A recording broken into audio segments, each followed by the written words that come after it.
Hey, what's going on, everyone? Jordan over here at the Movie Den. So I got an awesome review that I am excited to talk about with you guys today.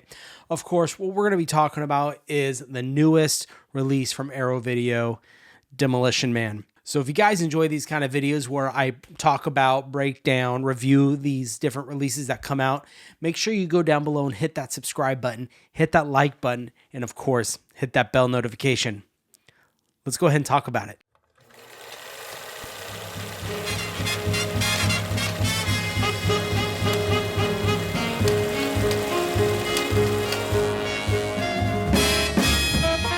All right, guys, so of course, as I talked about in the intro, we are going to be discussing the newest 4K chunky box set release from Arrow Video for Demolition Man. Now, this did come in a little early. I think I did check on Arrow's website before recording this, and December 10th is the date that this officially comes out. I ordered mine from Atomic Movie Store, so it did show up a little early, which I am so grateful for. So here you've got Demolition Man, which came out in 1993, directed by Marco Brambilla. Now, I tried to look at some of his other stuff. He did have some other films that he directed. I didn't recognize any of them, but you also do have the producer, Joel Silver. If you don't know who he is, he did a lot of movies you guys know. You've got Lethal Weapon, you've got Die Hard, The Matrix, did all those movies. And it's funny, in the movie, you'll see in the background that there's like a Lethal Weapon poster. There might be a Die Hard poster. I can't remember, and it's inside of Sandra Bullock's character inside her office in the police station, because in the movie she's really big into the 90s. If you guys don't know, this movie takes place in the year 2032. Well, the majority of it starts off, I think, in like 1996, which technically, when this movie released, which was 1993, it would have been obviously 3 years in the future. Now, this movie was a big deal for Stallone when it came out.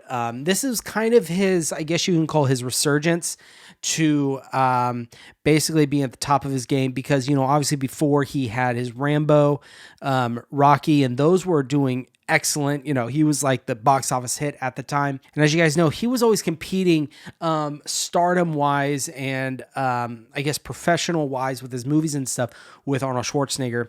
And Arnold Schwarzenegger was doing an excellent job of transitioning from those movies like Predator or Rambo, you know, those very serious Macho Man movies, to the more comedic, lighthearted movies. Think like Kindergarten Cop and movies like that. And Sylvester Stallone had a tough time transitioning into those type of movies, because those Rambos and those Rockies and Predator, as we talked about, those were kind of dying out, weren't being as popular when this released in the early 90s. Sylvester Stallone did do a couple movies, I can't remember off the top of my head, and they bombed. They were not good at all. So this was a big deal for Sylvester Stallone, because this, you obviously have the very action-packed kind of sci-fi movie, and Sylvester Stallone still plays that very macho man in this movie, but there is a lot of sprinkled humor throughout, and he does an excellent job delivering those comedic lines. Doesn't skip a beat, in my opinion. I think he did an awesome job. So the movie starts off a shot going over the Hollywood Hills. You have the Hollywood sign. It is on fire, and there is something going on in this factory where Simon Phoenix, which is played by Wesley Snipes, is in there, and he's kind of this, I wouldn't say a drug lord, but he's kind of just this big, maybe like a crime boss. He's holding, I can't remember, it was like 80 something hostages. And Sylvester Stallone's character, John Spartan, he is determined to go bust this guy. He comes in a helicopter, drops down, and they have a little quick face off in this factory, and it ends up blowing up. He gets Wesley Snipes' character out, but unfortunately, all of the hostages are gone. And so because of that, they decided to not only criminally charge, obviously, Wesley Snipes' character, but they also went after Sylvester Stallone's character. And in this movie, what they do is they will cryogenically freeze these, their inmates in prison, and they will unfreeze them for their parole hearings later down the line. Well, it jumps forward from 1996 to 2032, so about 40 years later. And what happens is Wesley Snipes' character goes to a parole hearing, and he basically escapes with the help of some people. and they all try to go after him. But the thing is now they're in this utopia, 2032 Los Angeles, which they actually changed the name to San Angeles. And everything's illegal. It's supposed to be this perfect idea of this perfect world. Swearing is illegal.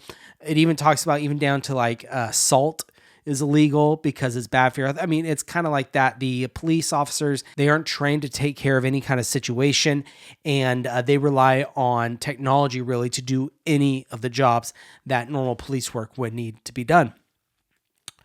And so they realize they are not able to capture and detain Wesley Snipes' character, and they decide their only option is to unfreeze and release Sylvester Stallone's character, John Spartan, to go after Wesley Snipes to capture him. Along the way, you do meet a few different characters. Sandra Bullock, I want to say her name in the movie was Lenina Huxley, which was interesting because that character was named after, I can't pronounce the guy's first name, but his last name was Huxley, the author of A Brave New World, which inspired this movie. You also, of course, see Rob Schneider. He does a little cameo character in that movie as well. Now, this movie, as we talked about, came out in 1993, so a year prior was the big LA riots. And that's kind of what you get, and it makes you think of at that opening shot in LA. Everything's chaotic, on fire. So there's sprinkled out through the movie, there's some social commentary in the movie, but there's a really good video essay that covers all that. I'm not going to even attempt to do it. The guy who did the video essay for this covered it very well. So check that out for that part of the movie. Now, as far as the transfer goes, look, it's exactly what you would expect from Arrow Video. They knocked it out of the park. You're getting a Dolby Vision and a Dolby Atmos, and both did not disappoint. The Dolby Atmos was phenomenal. I thought it was great. I was very immersed the entire movie. The Dolby Vision, wow. It was beautiful right from that opening shot that we talked about. Going over the Hollywood Hills with the Hollywood sign on fire to the explosion of that factory. It looks so beautiful with the bright explosion because it takes place at night. So you got the bright explosion, the dark background, looks beautiful. And then when it jumps to the utopian LA or San Angeles in 2032, it looked like a modern movie to me that I would have seen in theaters. So I thought it looked beautiful. It was amazing. Like I said earlier, this is a great way for Arrow Video to end 2024, to send them off into 2025. I think they did an amazing job with this. Excellent, excellent. Now, what's really cool is with this, you're getting a lot of cool extra stuff from Arrow Video. You're obviously getting the regular cut, which they call the Taco Bell cut, and you're also getting the international cut, which was called the Pizza Hut cut. The difference really is in the movie, they talk about going to Taco Bell. There was like some fast food wars or restaurant wars, and Taco Bell won, and every restaurant in the area is only a Taco Bell, all the way from fast food to five-star dining. And so they referenced Taco Bell. Well, they were afraid and worried for international audiences that Taco Bell wasn't as popular, so they dubbed in and edited different parts of the movie to make it Pizza Hut. So you're getting both of those cuts in 4K. I personally watched the Taco Bell cut, but I skipped forward on the Pizza Hut cut to see those scenes, and they are dubbed. So, I mean, that's pretty cool. Something little extra they have. You're also getting a ton of new special features, and I mean a lot. You're obviously, like I talked about, getting that new video essay, which I recommend you guys checking out, but you're also getting a lot of new interviews and some audio commentaries, but the new interviews, they're awesome. You're getting some from production designer, the stunt coordinator, the special effects makeup artist, and the body effects set coordinator. Now, that one was really cool because they talked about, they've got the scenes where they're cryogenically frozen, and the mold that they used for Sylvester Stallone's body when they created that was actually one of his stunt doubles. I thought that was pretty interesting, but it looks lifelike, looks amazing. And of course, per usual, you're getting all your archival interviews, archival audio commentaries, deleted scenes, trailers, stuff like that. So that's pretty much everything that comes in this release. And that's the movie for you. So we're going to go ahead and we're going to unbox this. We're going to take a look at everything you get in it. I actually did not get a chance to look at the poster, the booklet, the art cards or anything, because I really wanted to see it for the first time with you guys. So let's go ahead and open this up and let's take a look. So per Arrow's newer stuff that they're doing is their old hard boxes. or chunky box sets did not have a slip over it, but now they're starting to do that, which is nice. It gives it another way to display more artwork. So this is your original poster artwork you've got right there. So there you are. You have Wesley Snipes and Sylvester Stallone. And on the back, you've got talking about the movie. You've got all the special features. And you see you are getting a ton of special features with this. You could spend a lot of time with special features. I watched 90% of them, and I think they're excellent. And down there, of course, you get all the stuff, different specs of the movie. Like I said, Dolby Atmos, Dolby Vision. Looks awesome. And of course, there is the front right there. And then on the back, you have the SAPD, San Angeles Police Department. You got the shield right there. And on the bottom, it says, "Be well." That's on the back. And then, of course, Demolition Man right there. So let's go ahead and empty out all the contents. There is your hard box right there. And let's go ahead and talk about this first. So here is your case that you are getting with this. Front, the back, exact same as the, pretty much this whole thing is exactly the same as this. Normally I would reverse the artwork, but, well, you'll see the artwork is this. And so I figured I can make it alternate as I open it. Anyways, that's a little personal thing, but inside you've got, there is your disc right there. And then inside here, you have got your, you've got your art cards, and looks like you have a little promotion they do for the new movies that are coming out. And it's, mine actually came with a Demolition Man one. So there is that, and your art cards. So the back is all the same. All say Demolition Man right there. So here is that right there. You got Sylvester Stallone. There you are. You got Wesley Snipes' character. He was hilarious. I thought he was so funny. His one-liners in the movie was phenomenal. Great job. Great job. And there you go. You have the three. That's them after they basically going off to find Wesley Snipes' character, Phoenix. But there is that. Of course, you have Huxley, Sandra Bullock's character, right there. You got Wesley Snipes doing his thing. Really big martial arts guy, so there is that. And then, of course, you have Sylvester Stallone, and with the kind of futuristic weapon gun right there. So that is all the art cards that you were getting with this here. And then I'll show you, I did talk about the reverse artwork, that it is the same as the actual rigid box, but there you go. There's the reverse. I left it as, like I said, the original poster artwork myself. So there is that for you guys. Next, we have got the posters right here. And this is a nice, good, thick, nice, like almost cardstock poster. But there you go. You've got the original poster artwork right there. And then reverse, you have the other artwork. So there's the poster you are getting with this release, the little double-sided reversible poster. What's really cool is you're actually getting a couple stickers or decals. So you got this as Life is Hell. That's a little callback. There's a little scene in the movie where there's a graffiti that gets sprayed on a wall at the police station. So there is that. And then this is pretty funny.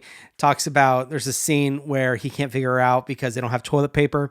And there's just something with 3 seashells, and doesn't really explain it, but you got your 3 seashells right there. Lastly, you get your booklet, and on there, of course, you have what I talked about where everything's illegal. You've got the morality violation. Every time he swears, a little thing goes off, so they're always listening. It almost reminds me of a George Orwell's 1984 in a way where just everything is illegal. That's what it really reminded me of. This movie had a lot of similarities to that, I thought. But anyways, here is that. And in it, of course, you get your normal behind the scenes shots. You get essays from the movie, different stuff like that. You do have, it's really cool, some stuff in the back about the restoration. If you guys are interested in that, you can read that. This is, looks like a 59-page booklet, and your contents. Yeah. Cast and crew, Demolition Man, Getting Dirty in Utopia, The Brave New World of Demolition Man, I Love to Hate This Place, The Inner Conflict of Demolition Man, Buzzed by Its Brutality, The Textural Pleasures of Violence in Demolition Man, about the restoration and its production credits. So let's go ahead and we'll fan through this. You guys can check that out. And there you go. That is everything that you are going to be getting in this release from Arrow Video of Demolition Man. Now, of course, as always, I will link down below links to pick this up if you guys do want to grab it yourself. Now, they do have a Blu-ray version just in the same exact chunky box, but it's the Blu-ray. So if you guys are interested in this, but you want to get the Blu-ray, that is an option for you. I think it's like $10 cheaper. It's not bad. But now, would I recommend picking this up? Yeah, I would get this. I think this was an amazing release from Arrow Video. I had such a good time watching this movie. My wife is actually interested in watching the movie, which is, she's a hard critic. So the fact that she was interested to watch this, I was pretty impressed with. But yeah, definitely if you can, and if you don't already have this, actually if you already have it, because before it was a Blu-ray, Arrow did a great job. All the special features, their own transfer, I would definitely pick it up. I think it's well worth it. But there you go. There is my review for the new Arrow release for the month of December, Demolition Man. And guys, if you enjoyed this video, make sure to go down below, hit that subscribe button, hit that like button, and of course, hit that bell notification. Guys, here pretty soon, I'm wanting to do a video on kind of like what I did for the 13 Nights of Halloween watch list, and they're kind of some of my 13 favorite Halloween movies. I want to do the same for Christmas. So I'm going to do a 12 Days of Christmas for you guys. And that video should be coming out soon. Of course, I'm going to try to get that out in time for you guys to watch that if you guys want to participate with me in the 12 Days of Christmas. I did finally get this in Silent Night, Deadly Night from Scream Factory. So I want to do a 4K review on that. I did finish watching the movie. I haven't checked out all the special features yet. Same thing with Hush. I do need to watch the shush cut and stuff. But anyways, guys, that's all I have for you today. Of course, you all take care.